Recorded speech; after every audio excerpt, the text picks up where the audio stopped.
Hello student. आज हम पढ़ने वाले हैं रासायनिक बलगतिकी। तो देखेंगे रासायनिक बलगतिकी किसे कहते हैं। तो इसकी डिफिनेशन है रसायन विज्ञान की वह शाखा जिसके अंतर्गत विभिन्न रासायनिक अपक्रियाओं के वेग तथा वेग को प्रभावित करने वाले कारकों का अध्ययन किया जाता है, रासायनिक बलगतिकी कहलाता है।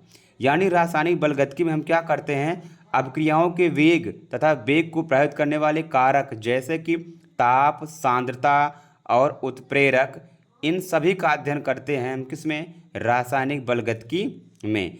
अब नेक्स्ट हम देखेंगे रासायनिक अपक्रियाओं के प्रकार। तो ये दो प्रकार की होती है मुख्यतः, तीव्र अपक्रिया और मंद अपक्रिया। देखो तीव्र अपक्रिया क्या होती है कि ये बहुत तीव्र गति से होती है। इनको संपन्न होने में 10⁻³ सेकंड का समय लगता है, यानी बहुत ही कम समय लगता है। क्यों लगता है इतना कम समय? क्योंकि ना तो इनमें बंध का विदलन होता है और ना ही बनता है, ना विदलन होता है ना ही बनता है, यानी ना टूटता है ना ही बनता है। ये कैसे किसमें होती हैं? जैसे कि उदासीनीकरण अपक्रिया, समय कम लगने की वजह से। देखो अब तीव्र अपक्रिया में क्या होता है कि समय कम लगता है, तो समय कम लगने की वजह से इसका वेग निर्धारित नहीं किया जा सकता। आई बात समझ में? तो इसको क्या बोलते हैं, तीव्र अपक्रिया बोलते हैं। तीव्र अपक्रिया में इतना कम समय लगता है कि इसका वेग निर्धारित हम नहीं कर सकते हैं। नेक्स्ट हमारी अपक्रिया है मंद अपक्रिया।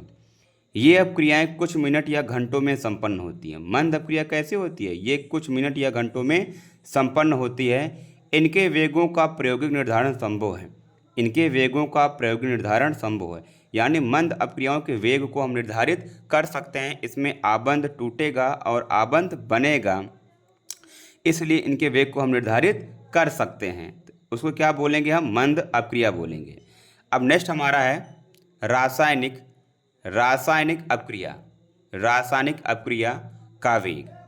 रासायनिक अपक्रिया का वेग, देखो रासायनिक अपक्रिया का वेग किसे कहते हैं कि इकाई समय में अभिकारक या उत्पाद के सांद्रता में होने वाला परिवर्तन।